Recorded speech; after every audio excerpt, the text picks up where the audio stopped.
Hi, everyone. It's a real privilege and honor to be counted among the people giving shiurim.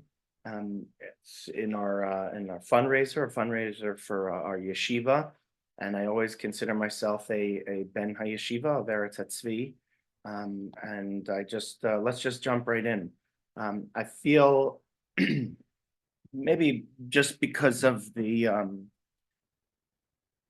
of the the rhythm or lack thereof of the past year, that the what most drew me to giving a shir would be one studying the sugyot that we normally study on Tisha B'av, the sugyot of the Churban Hamikdash, of the destruction of the temple, and just to see if maybe we can distill some sort of meaning or direction from it. So let's just get right to it. I'm going to move this away. Okay, great. So the question that I wanted to open with is that the sugyot of the Churban HaMikdash and the Galus from Yerushalayim is bookended with two stories. And the question is, what if any, is the connection or connecting thread between these two stories, the opening and the closing stories of the Churban. So let's just review what those first two stories are. So the first story is in Gittin, Nun Hey Amud Bet. Many of us are familiar with the story, so I'll only go to it part way. Amar Rabbi Yochanan, my dichziv ashrei hadam mipachad tamid umakshe libo yipol bara. Rabbi Yochanan asks, why does the pasuk in Mishlei say that praiseworthy or happy is someone who is constantly anxious or who's always afraid, umakshe libo yipol bara, but someone who hardens their heart falls to evil or to mischief. And then the Gemara explains that this is an example of the story of Kamsa bar Kamsa. Kamsa bar Kamsa, Churav Yerushalayim. Because of this story of Kamsa and bar Kamsa, the Jerusalem was destroyed. So let's go through the story. Do some chazara. Dahu Gavra dirachame Kamsa ubal devave bar Kamsa. So there was some person who we don't know their name. Their friend was Kamsa, and their enemy's name was Bar Kamsa. Aved Seudita Amar Le Lishmae, he arranged a Suda or a party, and he said to his servant, Zil Aitili Kamsa, go and bring me my friend Kamsa, Azal Aitile Bar Kamsa. But instead, he got the names mixed up, and the servant brought this gentleman, Bar Kamsa, his enemy. Ata Ashkeche de Havayatev. So when the host, this man, found that Bar Kamsa was sitting, Amar le Michti, Hahu Gavra, Baal Divave, de Hahu Gavrahu, my bais hacha. This person is my enemy. What on earth are they doing here? Kum, poke. He went up to him, confronted him. He said, get up and leave my party. Amar le. So Bar Kamsa said to this gentleman, Hoel, the Asai, Shivkan v'yahevna lach d'mei mad achelna v'shasena. Let me stay because I'm here already, and I won't trouble you for my meal. I'll pay for what I eat and drink. Amar le lo. So the host said, no, I don't want this. I'd rather you leave, even if you pay for your meal. Amar le yahevna lach d'mei palga dis'udataich. Let me pay for half of your Su'uda. Please just let me stay. Amar le lo. The gentleman said to Bar Kamsa, no, it sounds like a good deal. Half of his party would be paid for, but it's my house. It's my rules. Please get up and leave. Amar le yahevna lach d'mei kule se'udataich. So I'll pay for your entire Su'uda. I'll pay for your entire party. You don't lose any money. Amar le la. So the gentleman confronting Bar Kamsa said, no. He was stiff-necked. He was sure of himself. He didn't even care if he could make back the money for the entire opulent party that he was throwing. Nakde bidei, he took him by his hand, Ogme Athke, and he escorted him out of the party. So then Chazal go on to discuss how this resulted in events or a turn of events that led ultimately to the destruction of Yerushalayim. But one could interpret it or popularly interpret this exchange as an act of sinas chinam, where the person just hated Bar Kamsa so much. It's interesting, we don't know the name of the person who hosted this party, but their hate was so great and so extravagant that they wouldn't even listen to reason where they could make money back on their party, on their entire party. Their hate was just something that needed to be fulfilled and it needed to be relieved, where a rational person might say, I don't like this individual, but he's paying for my party, so why not just tolerate it? It seems rational to do so. So we could label this as a issue of sinas chinam, but there's another part of the story which isn't, or another element to consider in this story, which isn't often considered, which is that the Baal Habais was entitled. Yes, even though that there was a lot of hate in his heart, he was entitled to have whomever he wanted in his house. It was his house and his rules and his money, and it was rightfully his to make the decision to escort Bar Kamsa out. So let's skip the rest of the story and let's keep that as a self-enclosed story and go to the last story of the Maaseh HaChorban, of the final story in Gittin that talks about the destruction or reasons for the destruction of the Beis Hamikdash and the exile of our people. And this is the story. Maaseh be'adam echad, there was one individual, Shonatan einav be'eshes rabo, who became infatuated with the wife of his master, Ushulia denagre hava, and he was the apprentice. This was the apprentice of a carpenter. Pam achas hutzraft rabo lilvos. There was a time when the carpenter, his master, needed to take out a loan. Amar lo, shager ishtecha etzli va'alvena. So his apprentice, who might have been endowed with wealth, said, let your wife come and be with me so that I will not be intimately, there's nothing explicit about that, but send your wife to me as perhaps a shliach, and I'll lend you the money that you need. Shiger ishto etzlo. So his wife went to the apprentice house. He delayed her or tarried with her for 3 days. There's nothing explicit going on, but he did not send his wife back with the money for an extended period of time. Kadam uba etzlo, amar lo ishti sheshigarti lach hechanhi. So the carpenter said to his apprentice, I sent my wife to you to get the loan. Where is she?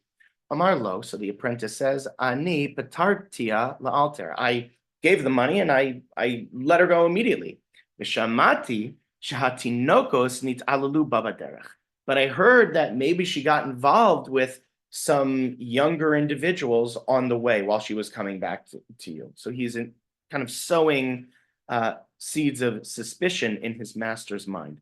Amar lo. So the carpenter says, Ma eseh. He's naive. He's trusting. He wants to know what should be done. So he asks his student, his apprentice, what should I do? Amar lo. So the student says to him, Imata shomea lahatzasi garsha. Look, if you want my advice, you should divorce her. Amar lo. But the carpenter said to his apprentice, Sivata meruba. It's going to be difficult to do because her dowry is very expensive. And I'm not a man of means. I'm a humble carpenter. I'm already lending money from you. I can't possibly pay out her dowry if I divorce her. Amar lo. So the carpenter's apprentice said to him, Ani alvech v'tein la ksubasa. I'll lend you that money of her dowry to give her the ksuba so you can divorce her. Amad zeh v'gersha. So the carpenter followed through and divorced his wife. Halahu unisa'a. And then the carpenter's apprentice immediately went and married his ex-wife. Kevan shegiazmano v'lo hayalo leporo. When the time came to pay back the carpenter's apprentice for the money that he lent him, Amarlo bo va'aseh imi bechovcha. The apprentice said, "Look, I know you can't pay me back. I lent you two loans, and I know you're on hard time. So come to me, and you'll be like an indentured servant. You'll pay back your loan that way." He's doing his old master a favor.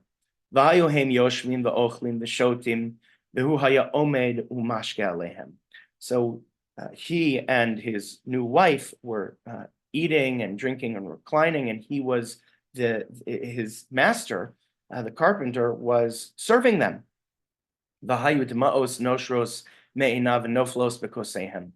And the tears were falling from his eyes into the cups of his ex-wife and his ex-apprentice. And at that moment, the decree was sealed to exile the Jews from Jerusalem and to destroy the Beis Hamikdash. So this story in and of itself is very shocking, and it's about a student who perverts justice, and it's unbelievably heart-wrenching, and there are some interesting things to explore in the story.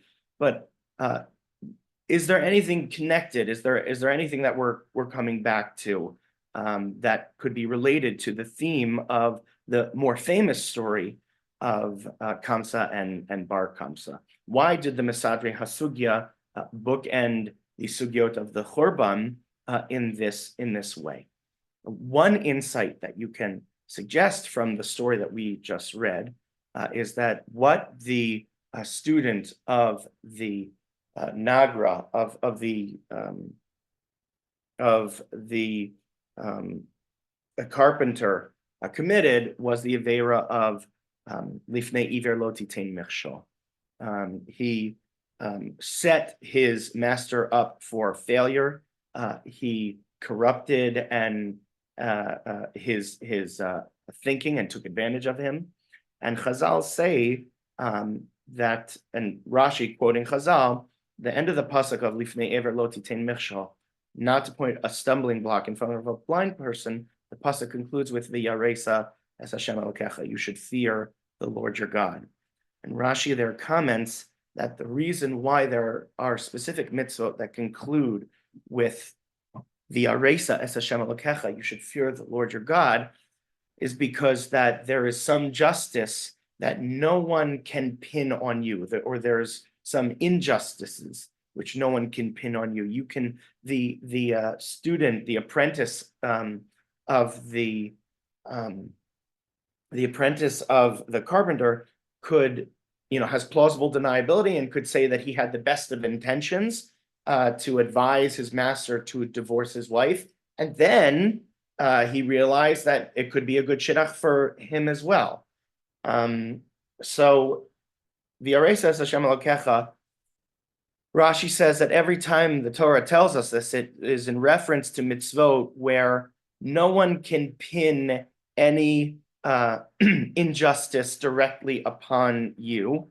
It's really a morality that is contingent solely on your relationship with Hashem, on your desire to do good, desire to do what's right, and to be honest and just.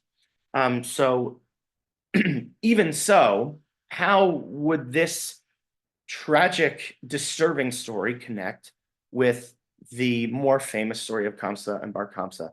So I would like to suggest to share an answer that my Rebbe Umori, Rabbi Jeremy Weider, once proposed. And that answer is found in a Gemara in Bava Metzia, Daf Lamed Amud Bet. And this is the Gemara.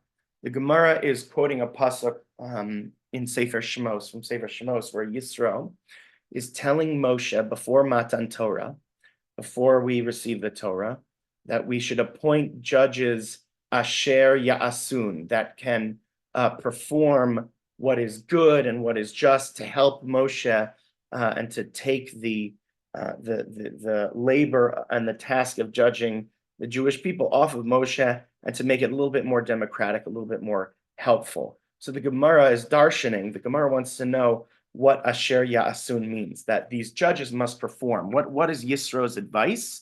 The Gemara says, Zo lifnim mishras hadin. That means that these judges, are going to act beyond the letter of the law. Lifnim mishras hadin, we might be familiar with this phrase. Da'amar Rabbi Yochanan, and Rabbi Yochanan says, Lo charva Yerushalayim, ela al shedanu ba din Torah. Yerushalayim wasn't destroyed except for the fact that we only judged things according to din Torah. And so the Gemara is rightly confused about this explanation. So the Gemara asks, Ella, dine demagisna ledainu, should we have judged from other system of law, perhaps one of Avodah Zarah? What's going on? Ella ema, rather, this is what Rabbi Yochanan means to say. She'amidu dinehem al din Torah, that their judgments were established through din Torah, velo avadu lifnim mishras hadin, and they didn't do lifnim mishras hadin. The judges didn't go beyond the letter of the law. This is still a strange explanation, I'd like to submit, because isn't lifnim mishras hadin something that's supposed to be above and beyond, or exemplary? Why would Yerushalayim be destroyed? Why would our people be exiled if we don't do something exemplary? We would think that we should be exiled because because of the exact opposite, because we're doing something terribly. But if we haven't done something exemplary, that doesn't seem to be a compelling reason as to why the Beis Hamikdash should be destroyed and we should be exiled. So I think the explanation can be found in the Ramban, where the Ramban, this is a famous Ramban, and I remember learning this Ramban first with Rav Ebner, teaching this Ramban on what the Torah means when we should do hayashav ha'tov, v'asisa hayashav ha'tov b'nei Hashem. We should do what is just and what is good in the eyes of Hashem. So let's start this Ramban over here in the bold line and see what this Ramban has to say. Rabotenu b'zeh midrash yafeh. Our rabbis darshan something very beautiful from this pasuk. Amru zo pshara v'lifnim mishras hadin. This idea of doing what's right, justice and goodness in the eyes of God, is pshara. Pshara means compromise, where you have a dispute and you each agree to not win completely, but you each agree to some sort of compromise. V'lifnim mishras hadin, and going above and beyond the letter of the law. So now let's understand what the Ramban is saying about kavanah b'zeh, and this is meant to mean ki mitchila amar shetishmor chukotav ve'edotav asher atzivach, that first we're supposed to follow the statutes and the laws and testaments which you're commanded. Ve'ata, and now yomar gamba asher lo tzavcha. The Torah is talking about that which isn't commanded to us after we learn what is commanded. The Torah is telling us, Hashem is telling us, do what's good and right in His eyes, in Hashem's eyes. Ki hu ohev hatov v'yashar, because Hashem loves the good and the just. Zeh inyan gadol, lefi she'i efshar lahaskir b'Torah kol hanhagos adam im shchena v're'av v'chol masa'o umatno.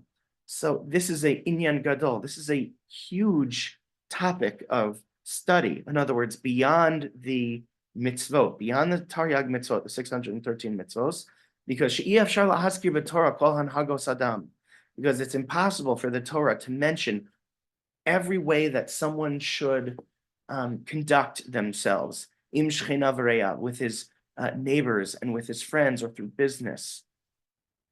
Aval achrei she'izkira mehem harbe, after the Torah mentions a lot of these laws about what we ought to do. Kigon, for example, lo tilech brachil, don't tell tales. Lo takom v'lo titor, don't bear a grudge. And don't take revenge. V'lo tamod al dam re'echa, don't stand idly by while injustice is being done. Lo tekalel cheresh, etc.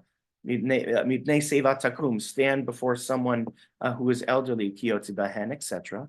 Chazar lomar, the Torah goes back and says, b'derech klal, in a general way, speaking generally, shiyaset tov yashar b'chol davar, that we should do what is good and what is right in every instance. Ad she'yikanes b'zeh hapshara v'lifnim mishuras hadin, until we can achieve or entertain compromise amongst ourselves and amongst our neighbors, v'lifnim mishuras hadin, and going beyond the letter of the law. And the Ramban gives a good example of what lifnim mishuras hadin actually is, a concrete example. Ukagon mashi's kiro. What is a good example that we can mention?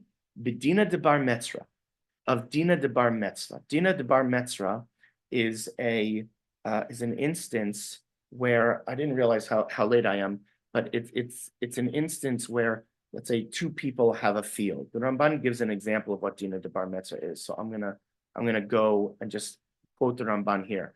Ha'achim o hashutfin shebo lecha kasadeh. Brothers or people who are in charge, have a joint venture in real estate. They actually want to split up the real estate. This is just like Dina de Bar Metzra. V'litul kol echad l'chelko, and each one wants to have their own portion. They just want to split it up. Im hayta kula shava lagamrei, if the real estate or the land or the field is completely equal, she'ein be'echad yisron ma'al al chaveiro, one wouldn't be better than their colleagues or their friends. They split it up according to 50-50, according to equal divisions. V'im amar echad, but if one of them says, Tinuli chelki mitzad zeh, give me this, my portion from that side. I actually have an interest in a specific area. Because it's actually close to my other field. So I'll be able to have one field, and I won't have to pay to have my workers be transported to another field. It'll be beneficial to me. Shom'inla, we listen to him.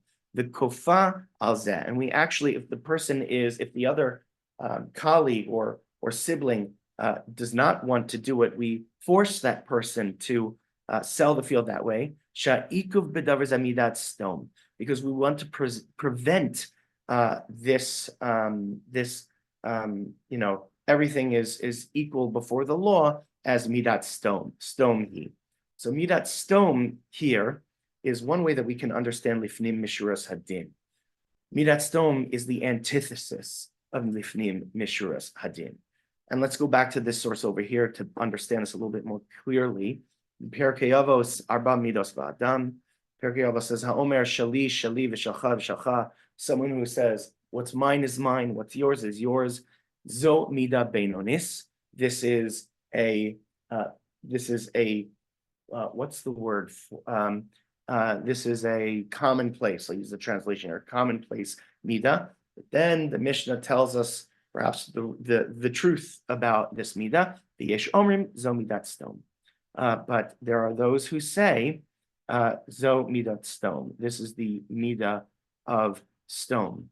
When everything must be done according to the letter of the law, when everything needs to be defined according to strict law, then the law can be, even din Torah, can be perverted if our hearts as well are perverted as well. This brings us back to V'yaretas Hashem Elokecha, that we need to fear or have awe of Hashem, and the entire edifice of the Torah, of Din Torah, is dependent on our Yiras Hashem, as well as Lifnim Mishuras Hadin. And this actually brings us back to the insight in the Gemara, where the Gemara is trying to darshan from Yisro's counsel to Moshe. And there's this famous idea, generally from the Netziv, where we have Derech Eretz Kadma LaTorah. That's why we learn Sefer Bereshis before we learn Sefer Shmos. Derech Eretz meaning being a decent person, having an intuitive sense of what's right and what's good comes before the Torah. And as we are preparing for Shavuot, we're preparing to be receptacles, proper receptacles for the Torah, so that we can judge according to Din Torah. But we also need to know that there's a connection with Derech Eretz Kadma LaTorah, with being an upright and a decent person, so that we can do Tov, good, Yashar, and justice Lifnei Hashem, before Hashem. And we have the edifice of Torah, of the Din Torah, that we are entrusted with to take care of. Otherwise, it could spoil and rot, kimidat stone, like the practices of stone. And so this kind of comes full circle in preparing for Shavuot, in preparing to receive and to learn Din Torah, to be shomrim of Torah, to be protectors of Torah, so that we can, in fact, imbue Torah with derech eretz, with being a just and decent, kind person, so that we can follow the dinei Torah, the laws of the Torah, in order to do what is yashar and tov, what is just and what is good, so that we are enabled to actualize lifnim mishuras hadin. We learn the din Torah, we learn the halachos, so that we can do what is the infinite moral landscape between the halachot, between the din Torah. And this brings us back again to the common theme of why the Beis Hamikdash was destroyed and why we were exiled. In both stories, in the stories of Kamsa and Bar Kamsa, it's more readily apparent in the story of Kamsa and Bar Kamsa, where the owner of the house and the host of the party could say, Din Torah, this is my reshus, it's my property. I don't want you in here. You have to leave. According to the law, I have the prerogative. That's perverting Din Torah. That's not lifnim mishuras hadin. That is an absence of derech eretz kadma LaTorah, and it is ultimately a deterioration to midat stone. The second story, where you have the student of the woodworker, of the carpenter. The carpenter too can also say, I did everything by the book. I lent my master money. He couldn't pay me back. I offered him to work back what he owed. Everything was done lawfully, but the way that he did it completely, according to Din Torah, fractured a relationship, and ruined someone's life. So may we be given, with the 3 minutes that I have, maybe for us a bracha, the yisurim that we are experiencing as a nation now, that we can look again towards our own drache eretz, our own ways of being tov, yashar, good and just, so that we can be mekabel the Torah, that we can accept the Torah on Shavuos anew again, to learn the Torah, so that we may be, so that we may go beyond lifnim mishuras hadin Torah, to truly reach our sisma, reach our goal of being a mamlechet kohanim, the goy kadosh, a kingdom of priests and a holy nation. May that be our bracha, and I appreciate your learning these two sugyot with me, and the common thread of derech eretz kadma LaTorah and lifnim mishuras hadin, that is between the first sugya of the Churban and the last sugya of the Churban, and so that we can learn to improve, especially through the yisurim that we're experiencing now. I hope that your learning and prep before Shavuot is successful, and Shavuot is meaningful, and that this fundraiser reaches its goal and goes Lifnim Mishra Sadin goes beyond its stated goals as well.